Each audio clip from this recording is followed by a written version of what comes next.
9, last one, all the way, 10. This personal trainer charges £50 for a session. What do you think of this? You see, when you think of a personal trainer, I assume you're imagining big muscles, toned abs, you know, just a person who's in great shape. This is probably not what you imagine. But nowadays, scrolling through social media, I see people who aren't necessarily in the best shape being personal trainers and giving out advice. Hi, I'm Roy. I am a fat personal trainer. My name is Carrie. I'm a personal trainer and a power lifter, and this is what my body looks like. But there are people online who think this is completely wrong. One thing I've never understood is PTs are out of shape. If you're a fat personal trainer, you should be executed. What about PTs that are out of shape? Don't. But they're out of shape. How do you get business? There's clearly a big divide. Some people saying you don't need to be in shape to be a good PT, and others saying, well, no, there needs to be proof in the pudding. How are you doing? I don't know Good how to meet do you. this. Hello. Nice to meet you. You're right. This is Rian, a fully qualified personal trainer who's on the side of you don't need to be in great shape to be a PT. You can't assume I'm unfit based on how I look, but you are. Hello. Good to meet you, mate. Good to meet you too, pal. And this is Bobby, again another fully qualified PT, but on the opposite side of the argument to Rhiannon, saying you do need to be in good shape.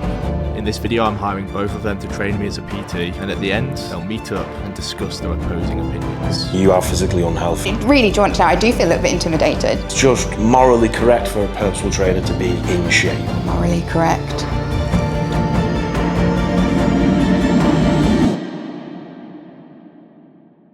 How are you doing? I don't know Good how to meet do you. this. Hello. Nice to meet you. You're right. This is Rhiannon. Hello. My trainer for today. Right, now I'm not going to train you hard. You know this, right? Because I'm going to treat you as though... I was a normal client. Yeah. What does she mean by I'm not a normal client?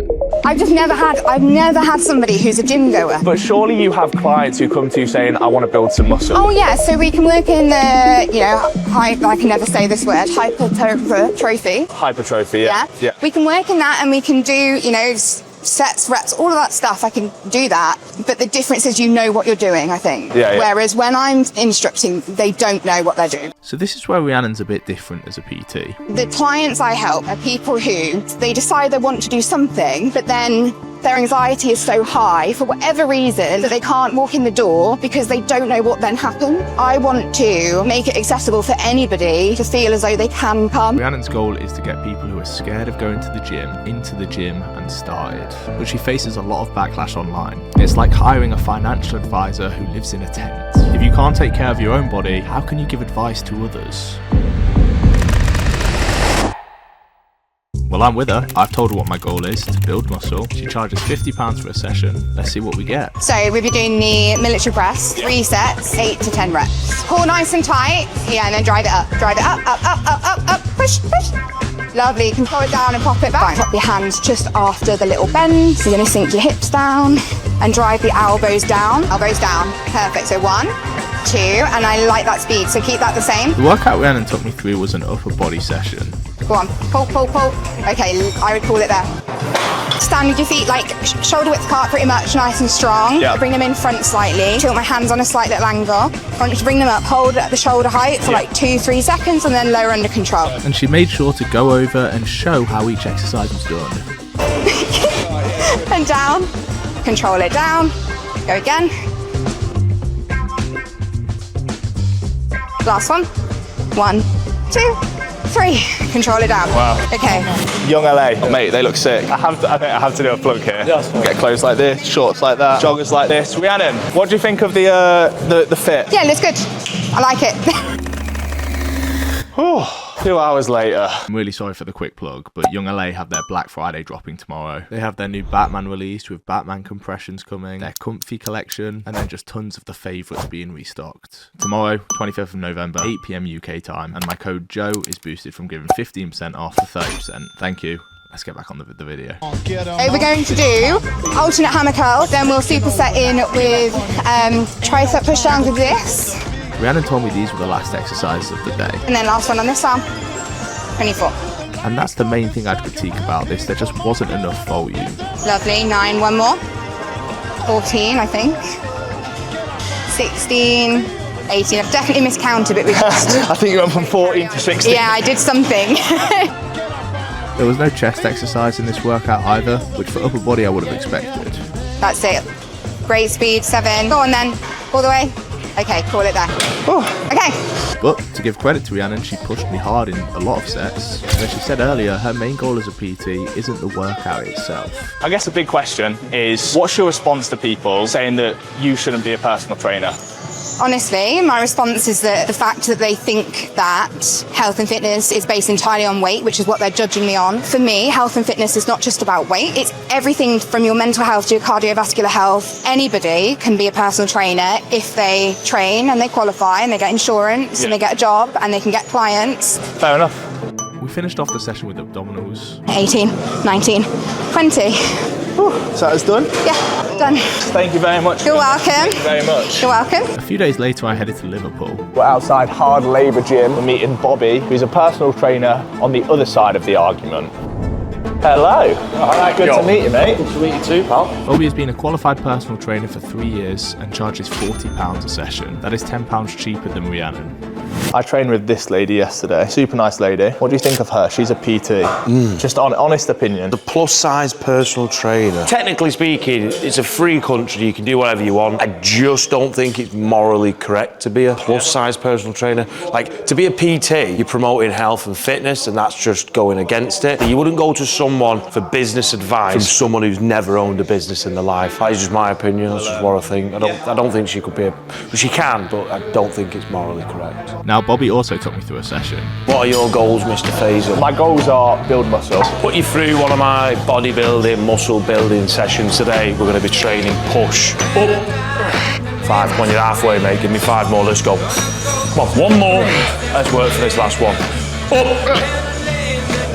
Aye. Up. Right with me now. Control it. 3 seconds on the way down, and then up. Come on. Up. Try to press this on your own. Nice. This push session was arguably one of the hardest I've ever done. Give me 1 more. Up. Squeeze. Nice. 1 more. Let's get to failure. Press.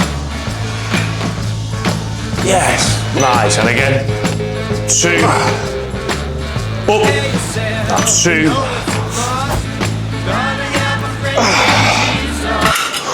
Brilliant. Absolute quality session, mate. Really well done. That is the session complete, mate. You have it was a survived killer. The session. It was a killer.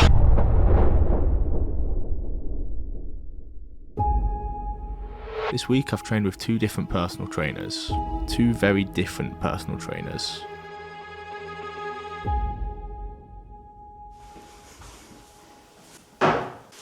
Now it's time for them to meet. Hello. Hello.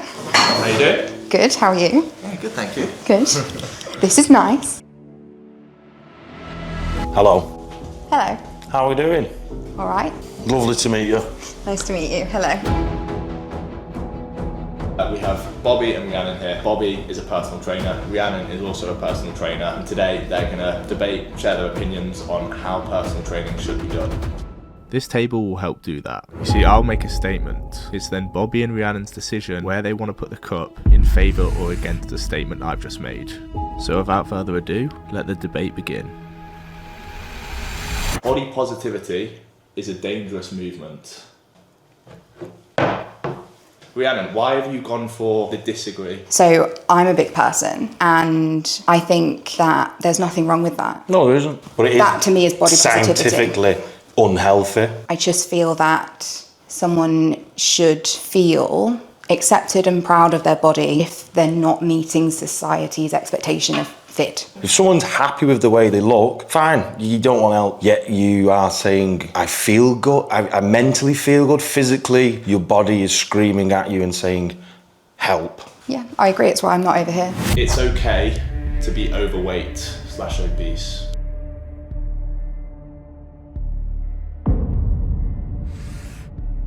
Okay. So being overweight, I obviously work with people who are overweight. They are putting themselves at risk of health scares. It's quite unhealthy. I mean, I wouldn't want someone to die. My reason for going over this side, I don't think there's anything inherently wrong with being bigger, because I think if we lived in a world that just said it was wrong or that it's not okay to be big, I think that would be disadvantaging all the people who are big, who maybe are big for various reasons. It could be a medication, it might be mental health, it could be something that... There is no medication that actually makes you overweight, because if that was the case, then they would be prescribing it to people who have anorexia, and that would be solved tomorrow. But there are side effects of medication that can lead to people... Yeah. Are you a pharmacist? No, I'm a personal trainer. Yeah. The way you become overweight is indulging into calories more than you're burning in a day. Indulging makes it sound like someone is enjoying. Do you mean it to have that? No, not necessarily. Not a lot of people enjoy the calories. I have a lot of clients I work with and they will eat because of problems they've got at home, relationships and things. So when they come to me to lose weight, I will try and wrap my head around why they might be that way. Okay, let's. This will lead on to a question. So let's go back. Going off. Really enjoying that. It's really nice, you know. Cold job. Going off what we've just spoken about, being overweight is a choice.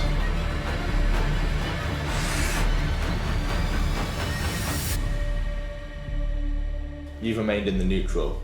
Why is that? Because I don't know what goes on in anyone else's head, so I'll talk about myself. Yeah. I don't choose to be this weight. I don't wake up every day and think I choose this to be like this. I don't wake up every day though and choose to eat in a calorie deficit. So I think I'm neutral because the reason I am the way I am is because of my mental health, and I don't choose my mental health. If something's affecting your mental health, you can't control that. What you can control though is what you eat. However, it might be hard. There might be times in your day where it is hard to control that, but you definitely can have the choice of whether you want to eat or be in a calorie deficit. I disagree. Okay. I eat as a form of self-harm. The reason I am the size I am is because, yes, in that moment, I guess I'm choosing to eat. However, the opposite for me... You might not want to choose to do that. The opposite for me is that I may not be sat here because my mental health is bad. Well, I wish you all the best. I honestly do. And that's the difference. Should we leave that one at that? Yeah. Got one more statement. You need to be in good shape to be a personal trainer.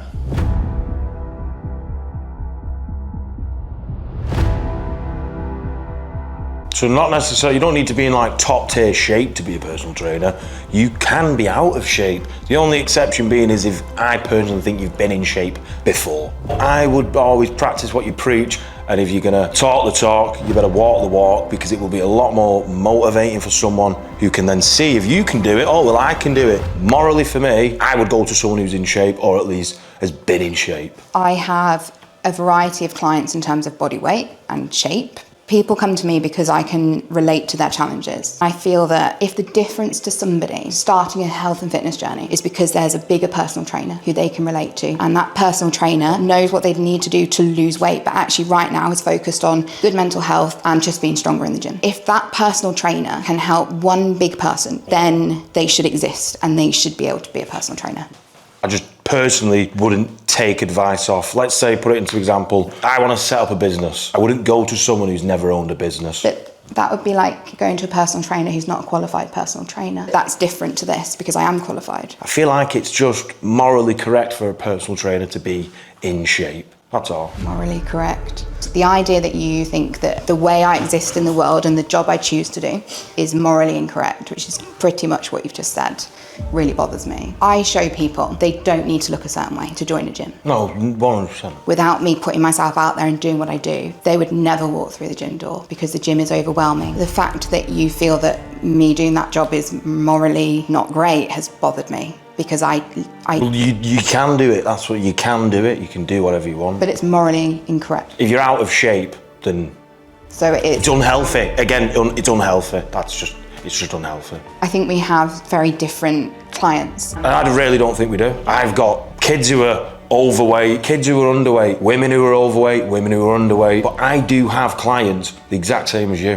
What, who are scared to go into the Oh mate, I have to sit outside of the gym with 2 clients, and the hour that they paid for me, they were too scared to go into the gym. All of my clients are that. Yeah, I feel like everyone is a little bit intimidated to go into a new place. I think there is a difference. Because Don't think there is. you say that your clients come to you because you are the body that they want. No, not necessarily. I've got women. I don't think women want to look like me. Okay, so in shape then. Well, yeah. My clients see success as me because mentally I'm existing in the gym. So Rhiannon, would you say that your main goal for your clients is not necessarily to get them into shape? Yeah, no, not at all. My main goal is to get them started on their health and fitness journey. 100%. But you think it's about getting in shape. I don't. And mentally. I just said mentally. But my thing is like I'm a personal trainer to help an individual do things safely. The exact same as me. I think with Bobby, We're both agreeing. It's always coming back to being in shape though. I am a personal trainer to help individuals come into a gym and safely navigate equipment and how things work. It's not about being in I 100% do that too. I've helped so many people like yourself. I wouldn't go to you as a personal trainer personally. No worries, that's fine. Why is that? I want someone who isn't going to make me feel bad for existing in this body. I don't want you to feel bad. I want to help you. The approach is very different though, and I think I really don't think it is. I think it is, and I think we appeal to different people, and fundamentally, I think that's the difference. Disagree. In my job, I exist in the gym to bring people in, show them how to do things safely. Brilliant. I'd do that too. But I'm morally incorrect, and you're morally right, so what's the difference there? Well, I would say I'm physically healthy and you are physically unhealthy. That's the only difference. I'm not saying I'm better nor worse. The question being, is it okay for a personal trainer to be in shape or out of shape? I would say a personal trainer has to be in shape. It's a health industry, it's a fitness industry. Yeah. You've got to be healthy. You don't have to be though. No, you don't. That you've got free will. You can do whatever you want. I hope you carry on doing your job and you keep continuing to help people. It's all that matters at the end of the day. You're actually helping people, so... Oh, well done. I mean, yeah. I really believe that our client base is different, and I think that's what's bothered me, is that every time I've said it, you have point blank told me no, they're the same. I can see where you're coming from, totally. You will have different clients. We don't have the same clients. But I do have clients, probably with similar attributes. It's very clear that these two just don't agree. But what side of the argument are you on?